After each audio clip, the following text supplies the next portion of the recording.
As the Israel-Hamas war expands from northern Gaza to the south, Israel's military has said it has breached Hamas's defense lines in Gaza's southern city of Khan Yunis and surrounded the home of the terror group's leader, Yahya Sinwar. Prime Minister Benjamin Netanyahu has said it's only a matter of time before the Israeli forces find the 61-year-old. Sinwar is believed to be the chief architect of the 7th October massacre, the bloodiest day in Israeli history. Hours after the IDF confirmed that it launched a combined attack on Khan Yunis city against the centers of gravity of the Hamas terror organization, Netanyahu stated, "Last night I said that our forces could go anywhere in the Gaza Strip. They are currently surrounding Sinwar's house. His home is not his castle and he can flee, but it is only a matter of time until we find him." According to reports, Sinwar was last located at number 5 Street in northwest Khan Yunis. Last week, IDF chief Herzi Halevi had said, "We're asked frequently about the destruction in Gaza. Hamas is the address. Sinwar is the address." Israel says their operation in southern Gaza has been focused on weeding out the top Hamas leaders. They have declared Sinwar as a dead man walking. The Israeli military also believe that many other top Hamas officials and several of the hostages are in Khan Yunis, the largest city in southern Gaza. So who is Sinwar? He is considered to be the de facto leader of Hamas in Gaza since the group's political chief stays mostly in Qatar and Turkey. Born in the Khan Yunis refugee camp, the 61-year-old was elected as Hamas's leader in Gaza in 2017. He spent more than 2 decades behind bars in Israel before being freed 12 years ago in a deal that his brother helped negotiate. On the 7th of October this year, Sinwar outsmarted Israel with the same hostage-taking tactic, resulting in Israel's deadliest day on record. Sinwar was arrested in 1988 and sentenced to consecutive life terms on charges of planning the abduction and murder of 2 Israeli soldiers and the murder of 4 Palestinians. He previously headed the Al-Majid security apparatus, which tracked, killed and punished Palestinians accused of collaborating with Israel's secret service.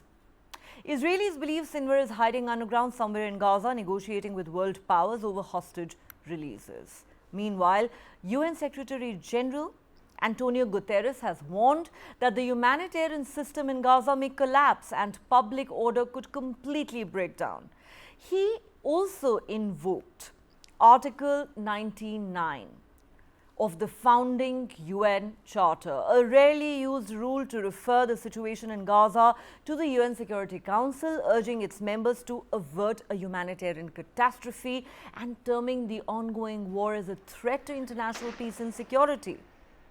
Israel's envoy, who has repeatedly lashed out at the UN, called this move a new moral law and along with the country's foreign minister called on Guterres to resign. In fact, the Israeli foreign minister went a step further and called Guterres' tenure as UN chief a danger to world peace. On the ground in the war zone, reports suggest the Israeli army is deploying tanks at the Palestine Square in Gaza City. There are reports of heavy casualties in several neighborhoods in northern Gaza, and it's difficult for ambulances to reach the affected areas because of the gunfire. Reports also say the Othman bin Kushkar Mosque may have been destroyed, but the IDF has yet to comment on that. The Jabalia refugee camp in northern Gaza has seen very heavy fighting as Israeli tanks surround the area. The Hamas-run local authority says about 100,000 people are still in the camp without a functioning hospital and facing the risk of starvation. No aid has reached the north since the humanitarian truce ended last week. Multiple UN agencies are warning of the dire situation for residents of war-torn Gaza. The World Health Organization chief has said Gaza's health system is on its knees and nearing total collapse. The head of the World Food Programme has said the humanitarian system in the Gaza Strip is collapsing and everyone in Gaza is hungry. Hamas attacked Israel on the 7th of October, killing 1,200 people and taking 240 hostages, some of whom were released during a 7-day truce recently. Hamas officials in Gaza say Israel has killed more than 16,200 people in its retaliatory campaign, including about 7,000 children. Yesterday I said that our forces could reach anywhere in the Gaza Strip. Today they are encircling Sinwar's house. His house may not be his fortress, and he can escape. But it's only a matter of time before we get him. Today's emissions gap report shows that if nothing changes, in 2030 emissions will be 22 gigatons higher than the 1.5 degree limit would allow.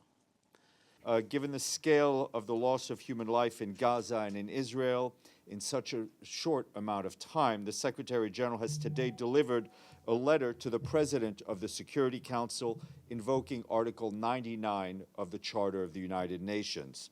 This is the first time that Antonio Guterres has done this since he became Secretary General in 2017.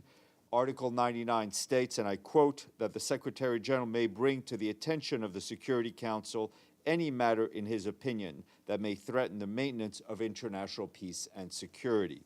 In the letter, which has been shared with you, the Secretary General urges the members of the Security Council to press to avert a humanitarian catastrophe, and he appeals for a humanitarian ceasefire to be declared. The Secretary made very clear in a speech he gave several weeks ago in Tokyo, where he laid out the principles that the United States supports when it comes to the end of this conflict in Gaza. One of those principles was that there must be no reduction in the size of Gaza. And that remains our position, and it will remain our position. So if any proposed buffer zone was inside Gaza, that would be a violation of that principle, and it's something that we oppose. If it's with respect to something in Israeli territory, I won't speak to that. That's a decision for the Israelis to make. But we're very clear that when it comes to reduction in the size of Gaza, that's not something the United States. All right. So let's dissect the latest developments with our guests. Joining me on Global Lens tonight is Lieutenant Colonel Yahya Sinwar of the Medical Corporation with the IDF and Emeritus Professor at the Faculty of Social Sciences in the Tel Aviv University. He joins us live from Tel Aviv tonight. Itai Melchior, welcome back. Melchior is a researcher and advisor on Middle East and Africa affairs and former executive with the Israeli National Security Council. He joins us live from Haifa. And completing the panel tonight is Lieutenant General Rakesh Sharma, defense and geopolitical expert. He joins us from New Delhi. Gentlemen, welcome to the show. Lieutenant Colonel Yahya Sinwar, if I may start with you. I want, you to explain to our viewers the importance of tracking down Yahya Sinwar. Prime Minister Netanyahu says his house has been encircled. Even if he is not present there, it's only a matter of time before the IDF gets him. It is believed that he is somewhere underground in Gaza, very likely holding negotiations on the release of hostages. He is also widely believed to be the man who was the mastermind or the chief architect of 7th of October. Would that be correct to say? So if you could just explain to our viewers, why is this man so important for IDF? Well, the most important thing to us, the Israeli public, is one of the most important things is actually to restore sense of security to the country, which has been actually detrimentally damaged during the 7th of October. And more importantly, the return of our hostages. These are children, women, and men who were abducted. The youngest of them is by now 9 or 10 months old. We are very concerned about the well-being of these people. And it is believed that putting pressure on the leaders of Hamas would actually enable the return of these individuals who have done nothing wrong. A 9-month-old baby, when he was abducted, could not do any harm to the Hamas or the Palestinian people. And we're very concerned with the well-being of these individuals, women, men, young people, and also elderly. So it is believed that putting pressure on the leaders of Hamas would enable the repatriation of our hostages. Well, certainly, ma'am, one of the biggest concerns for Israel continues to be the release of the remaining hostages. There are some 150 who are still in captivity. I will come back to you in just a moment, but let me go across to Itai Melchior now. Mr. Melchior, if you could explain to our viewers, why is this man so important? Yes, of course, Israel has said from the beginning that they want to wipe out Hamas, they want to finish its military capabilities, and they are not going to spare the leadership. But why is Sinwar so important to Israel's military campaign?